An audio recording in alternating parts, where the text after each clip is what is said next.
வேகம் வரப்போகிற இயேசு கிறிஸ்துவின் நாமத்தினாலே உங்கள் அனைவருக்கும் காலை வணக்கத்தை தெரிவித்துக் கொள்கிறேன். இன்று நாம் தியானிப்பது வேதம் என் மனமகிழ்ச்சி.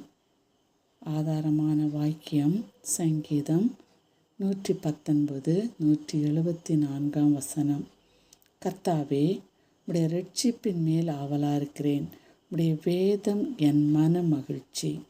எனக்கு அன்பானவர்களே, நமது வேத வாசிப்பு எப்படி உள்ளது? நமது வேத வாசிப்பு நமது ஜெப ஜீவியத்திற்கு அஸ்திபாரம். நமது வேத தியானம் நமது பரிசுத்த ஜீவிதத்திற்கு ஆதாரம்.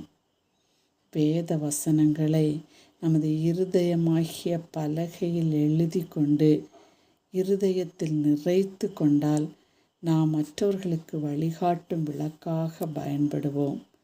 கர்த்தருடைய வேதத்தில் பிரியமாயிருந்து இரவும் பகலும் அவருடைய வேதத்தில் தியானமாயிருக்கிற மனுஷன் பாக்கியவான் என்று வேத புத்தகம் நமக்கு விளக்குகிறது. அவன் செய்வதெல்லாம் வாய்க்கும். இன்று ஒரு தீர்மானம் எடுப்போமா?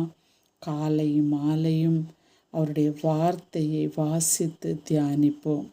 கடவுளுடைய ஆசீர்வாதங்களை பெற்று மகிழ்வோடு உலகத்தில் ஜெய வாழ்வு வாழ்வோம். ஜெபிப்போம்.